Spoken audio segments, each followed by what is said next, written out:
राधे राधे. तर आज मस्तपैकी मी पायनॅपल फ्लेवरचा केक बनवलेला. मला केक बनवायला पण खूप आवडतं आणि खायला तर जास्तीत जास्त आवडतं. मी केक क्लास केला होता, त्याच्यामुळं मी असं काही ना काही म्हणजे प्रत्येक टाईपचे असं केक बनवतीच असतं. तर यावेळेस मी पायनॅपल फ्लेवरचा रवा केक केला, जो अय्यंगार बेकरीमध्ये भेटतो ना. मी तसाच बनवण्याचा एक प्रयत्न केला आणि झालता पण एकदम मस्त. तर मी आधी दही घेतली, त्याच्यामध्ये थोडासा कुकिंग ऑइल टाकला आणि रवा हा मी मिक्सरला बारीक करून नंतर मग याच्यामध्ये मिल्क पावडर टाकली आणि नंतर मग थोडासा एक बाऊल मी मैदा ॲड केला. ते पूर्ण मेजरमेंटनीच घेतलं. मग एक योग्य प्रमाण असला ना, मग केक पण मस्त व्यवस्थित होतो. आणि नंतर याच्यामध्ये मी पिठी साखर ॲड केली, कारण की डायरेक्ट साखर अप्लाय केली मग ती विरघळायला टाईम लागतो.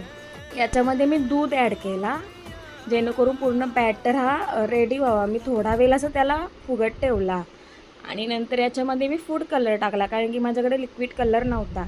आणि हा पायनॅपल इंसेस आहे, तुम्ही तुमच्या आवडीनुसार त्याच्यामध्ये ॲड करू शकता. मला केक खायला तर खूप आवडतं ना, बनवायची केक तर वेगळीच मजा असतं. एकदम भारी वाटतं असं केक बनवताना. खरंच मन एकदम असं हॅप्पी होतं केक बनवायचा असला तर.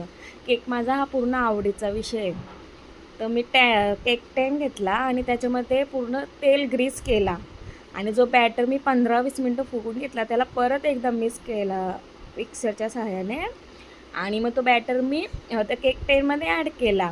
तो थोडा टॅप करायचा, जेणेकरून थोडीफार हवा गेली असेल बॅटरमध्ये ते निघून जाईल. आणि मी कढई तापत ठेवलेली, 10 मिनटं तरी प्रीहीट करायचे. नंतर याच्यामध्ये जो आपला केक टॅन होता तो ठेवायचा आणि मी 45 मिनिट याला बेक केला. एकदम स्लो गॅसवर बेक करायचा. एकदम इझी रेसिपी आहे आणि मस्त अय्यंगार स्टाईलच रवा केक होतो. तर तुम्हाला केक खायची इच्छा असेल तर माझी रेसिपी नक्की ट्राय करून बघा. आणि जर तुम्हाला माझा व्हिडिओ आवडत असतील तर नक्की लाईक करत जा. ठीक आहे, चला मग भेटूया नेक्स्ट व्हिडिओमध्ये. Bye bye.